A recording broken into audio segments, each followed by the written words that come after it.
Hi friends, ಎಲ್ಲರಿಗೂ ನಮಸ್ಕಾರ. Welcome to my channel Gruhalakshmi. ಸುಮಾರು 6 ತಿಂಗಳಿಂದ ನಾನು ಸರಿಯಾಗಿ ವಿಡಿಯೋಸ್ನ ಹಾಕಲಿಲ್ಲ. ಬಟ್ ಆದರೂ ನಂದು ಎಲ್ಲ ವಿಡಿಯೋಸ್ಗಳು ಕೂಡ ತುಂಬ ಚೆನ್ನಾಗಿ ರನ್ ಆಗಿದೆ. ಜೊತೆಗೆ ಸಬ್ಸ್ಕ್ರೈಬರು ಪ್ರತಿ ಮಂತ್ ಕೂಡ ಆ್ಯಡ್ ಆಗಿದ್ದಾರೆ. ಸೊ ಅದರ ಒಂದು ಪ್ರತಿಫಲವಾಗಿ ನನಗೆ 1,00,000 ಸಬ್ಸ್ಕ್ರೈಬರ್ ಆಗಿದ್ದಕ್ಕೆ ಸಿಲ್ವರ್ ಬಟನ್ ಸಿಕ್ತು. ಸೊ ನಿನ್ನೆ ತಾನೇ ನನಗೆ ಈ ಒಂದು ಸಿಲ್ವರ್ ಬಟನ್ ರಿಸೀವ್ ಆಯಿತು. ಸೊ ಈ ಒಂದು ವಿಷಯನ ನಿಮ್ಮ ಜೊತೆ ಶೇರ್ ಮಾಡ್ಕೊಳ್ಳೋಣ ಅನ್ನಿಸ್ತು. ತುಂಬ ಥ್ಯಾಂಕ್ಸ್ ಪ್ರತಿಯೊಬ್ಬರು ನನಗೆ ಸಬ್ಸ್ಕ್ರೈಬರ್ ಮಾಡಿ ನನ್ನ ಒಂದು ಚಾನಲ್ಗೆ ಸಪೋರ್ಟ್ ಕೊಟ್ಟಿದ್ದಕ್ಕೆ.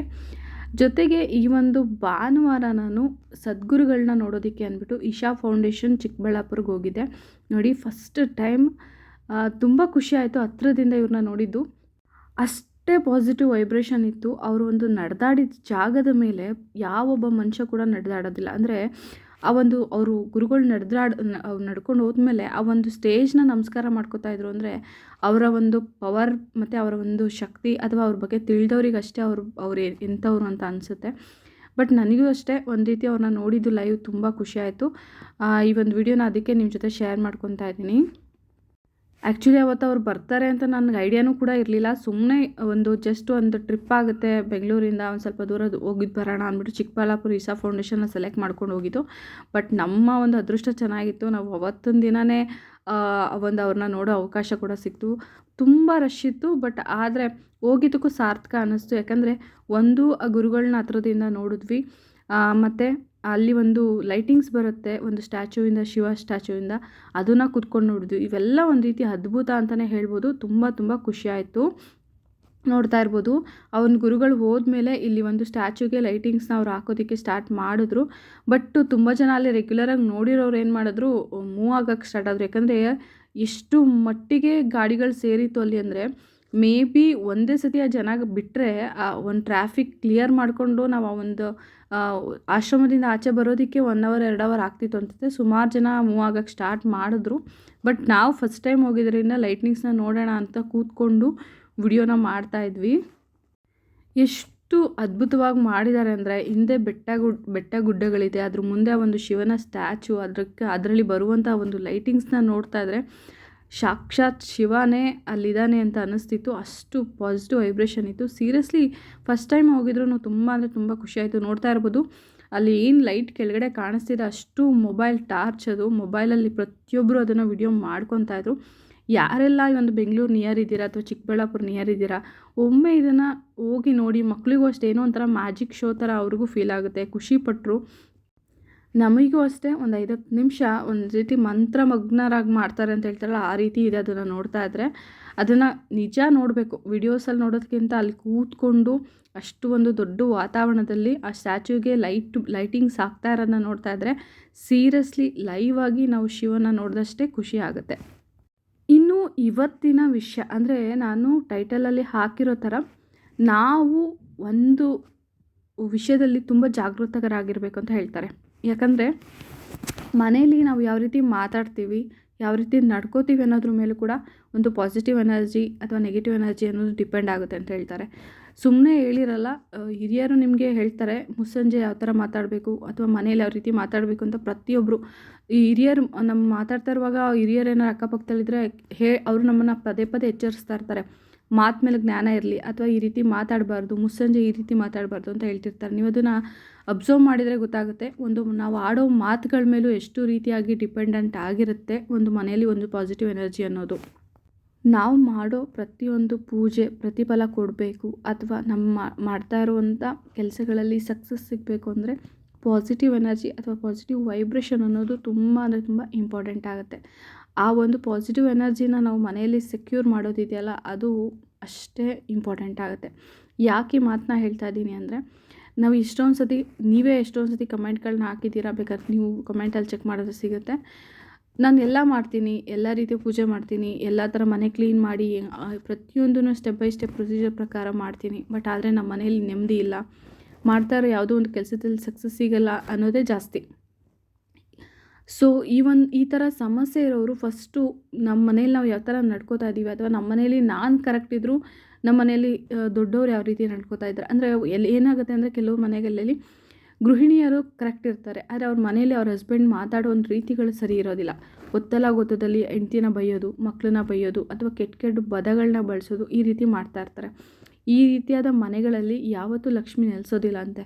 ಎಷ್ಟೇ ಗೃಹಿಣಿ ತನ್ನ ಕೈ ಮೀರಿದಷ್ಟು ಪೂಜೆಗಳನ್ನ ಮಾಡಿದ್ರೂ ಲಕ್ಷ್ಮಿ ಒಂದು ಸತಿ ಆ ಮನೆಯಲ್ಲಿ ಒಂದು ರೀತಿ ನೆಗೆಟಿವ್ ಅಂತ ಅನಿಸಿದ್ರೆ ಆ ತಾಯಿ ಇರಲ್ಲ ಅಂತ ಹೇಳ್ತಾರೆ. ನೆಗೆಟಿವ್ ಅಂದರೆ ನೆಗೆಟಿವ್ ಎನರ್ಜಿ ಅಲ್ಲ, ಆ ಮನೆಯಲ್ಲಿ ನಡ್ಕೊಳ್ಳೋ ರೀತಿ ಏನಾದರೂ ಕೆಟ್ಟದಾಗಿದ್ದರೆ ಆ ಖಂಡಿತ ತಾಯಿ ಏನೇ ಮಾಡಿದ್ರೂ ಇರಲ್ಲ ಅಂತೆ. ನೀವು ಎಷ್ಟೇ ದುಡ್ಡು ಸುರಿದು ಪೂಜೆ ಮಾಡಿದ್ರೂ ತಾಯಿ ಇಷ್ಟಪಟ್ಟ ಮನೆಗೆ ಬರೋದಿಲ್ಲ, ಬಂದರೂ ಕೂಡ ನೆಲೆಸೋದಿಲ್ಲ ಅಂತ ಹೇಳ್ತಾರೆ. ಸೊ ಹಾಗಾಗಿ ನಾವು ಮಾತಾಡುವ ಮಾತುಗಳು ತುಂಬ ಮಿತಿಯಲ್ಲಿರಬೇಕು ಅಂತ ಹೇಳ್ತಾರೆ. ಅದರಲ್ಲೂ ನಾವು ತಾಯಿ ಮಹಾಲಕ್ಷ್ಮಿನ ಅಂದರೆ ಒಂದು ವರ್ಡ್ನ ಯೂಸ್ ಮಾಡಿ ಬಳಸಲೇಬಾರ್ದು ಅಂತ ಹೇಳ್ತಾರೆ. ಯಾವುದು ಅಂದರೆ ದರಿದ್ರ. ನೀವು ಕೇಳಿರ್ಬೋದು, ಸುಮಾರು ಜನ ಮನೇಲಿ ಮಕ್ಕಳು ಬೈಬೇಕಾದ್ರೆ ವರ್ಡ್ನ ಯೂಸ್ ಮಾಡ್ತಾರೆ, ಅಥವಾ ನಮ್ಮ ಮನೇಲಿ ಏನೋ ಒಂದು ದರಿದ್ರ ಸೇರಿಕೊಂಡಿದೆ ಅಥವಾ ನೀನು ದರಿದ್ರ, ಆ ಥರ ಹೆಣ್ಮಕ್ಳಿಗೆ ಆ ವರ್ಡ್ನ ಯೂಸ್ ಮಾಡಿ ಬೈತಾರೆ. ಈ ರೀತಿ ಮಾಡಿ ಬೈಯೋದ್ರಿಂದ ಏನಾಗುತ್ತೆ ಅಂದರೆ ಆ ಲಕ್ಷ್ಮಿನೇ ಬಂದು ಸೇರ್ತಾಳೆ ಅಂತ ಹೇಳ್ತಾರೆ. ಲಕ್ಷ್ಮಿಯ ಅಕ್ಕ ಜ್ಯೇಷ್ಠ ಲಕ್ಷ್ಮಿ. ನಾವು ಆ ತಾಯಿನೂ ಅಷ್ಟೇ, ಅದು ಅವರು ಆ ಮನೆ ಜ್ಯೇಷ್ಠ ಲಕ್ಷ್ಮಿ ಇದ್ದರೆ ಮನೇಲಿ ಕಷ್ಟ ಅನ್ನೋದು ಸತ್ಯ. ಅದೇ ಥರ ಜ್ಯೇಷ್ಠ ಲಕ್ಷ್ಮಿನೂ ಕೂಡ ನಾವು ದರಿದ್ರ ಅಂತ ಬಳಸಬಾರ್ದು ಅಂತ ಹೇಳ್ತಾರೆ. ಆ ರೀತಿ ಬಳಸಿದ್ರೆ ಅಂದರೆ ಅವಳು ಬಂದು ಸೇರಿಕೊಂಡು ಪರೀಕ್ಷೆ ಮಾಡ್ತಾಳಂತೆ. ಸೊ ಹಾಗಾಗಿ ದಯವಿಟ್ಟು ಆ ಲಕ್ಷ್ಮಿ ಅಂತ ಹೇಳ್ಬೋದು ಅಥವಾ ಜ್ಯೇಷ್ಠ ಲಕ್ಷ್ಮಿ ಅಂತ ಹೇಳ್ಬೋದು, ಯಾವುದೇ ಕಾರಣಕ್ಕೂ ದರಿದ್ರ ಲಕ್ಷ್ಮಿ ಅಂತ ನೀವು ಮನೆಯಲ್ಲಿ ಯಾವುದೇ ಕಾರಣಕ್ಕೂ ಬಳಸಬೇಡಿ. ಸೀರಿಯಸ್ಲಿ ಇದು ಸಿಲ್ಲಿ ವಿಷಯ ಅಲ್ಲ ಅಥವಾ ನಿಮಗೆ ಸಣ್ಣ ವಿಷಯ ಅಲ್ಲ. ನೀವು ಕೂತ್ಕೊಂಡು ಕೂಲಂಕುಷವಾಗಿ ಯೋಚನೆ ಮಾಡಿದಾಗ ನಿಮ್ಗೆ ಅನಿಸುತ್ತೆ ಈ ಪದಕ್ಕೆ ಎಷ್ಟು ರೀತಿಯಾದ ಬೆಲೆ ಇದೆ ಅಂತ. ಅಥವಾ ಬೆಲೆ ಅನ್ನೋದಕ್ಕಿಂತ ಹೆಚ್ಚಾಗಿ ಆ ವರ್ಡ್ನ ನಾವು ಎಷ್ಟು ಕೆಟ್ಟದಾಗಿ ಯೂಸ್ ಮಾಡ್ತಿರ್ತೀವೋ ಅಷ್ಟೇ ಕೆಟ್ಟದಾಗಿ ಮನೆಯಲ್ಲಿ ಪರಿಣಾಮಗಳು ಆಗ್ತಾ ಇರುತ್ತೆ. ಸೊ ದಯವಿಟ್ಟು ನೀವು ಏನೇ ಹೇಳಬೇಕಾದ್ರೂ ಆ ವರ್ಡಿಂದ ಲಕ್ಷ್ಮಿನ ದಯವಿಟ್ಟು ಕರಿಬೇಡಿ. ಯಾಕಂದರೆ ನಾವು ಶ್ರೀ ಮಹಾಲಕ್ಷ್ಮಿನ ಪೂಜೆ ಮಾಡ್ತೀವಿ.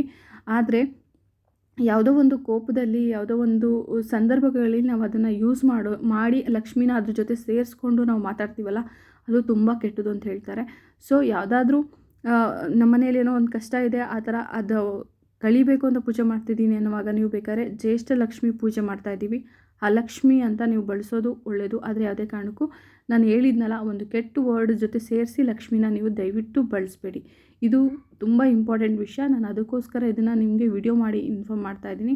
ದಯವಿಟ್ಟು ಮನೆಯಲ್ಲಿ ಮಕ್ಕಳಿಗೆ ಆಗಲಿ ಹೆಂಡ್ತಿಗಾಗಲಿ ಅಥವಾ ಬೇರೆ ಯಾರ ಬಗ್ಗೆನೋ ಹೆಂಗಸ್ರ ಬಗ್ಗೆ ಮಾತಾಡಬೇಕಾದ್ರೆ ಆ ವರ್ಡ್ನ ಇಟ್ಕೊಂಡು ದಯವಿಟ್ಟು ಮಾತಾಡಬೇಡಿ. ಅದು ಮುಸ್ಸಂಜೆ ಅಂತ ಅಲ್ಲ, ಯಾವುದೇ ಸಮಯದಲ್ಲೂ ಕೂಡ ಮನೆಯಲ್ಲಿ ಆ ಶಬ್ದವನ್ನು ಬಳಸಬಾರ್ದು ಅಂತ ಹೇಳ್ತಾರೆ.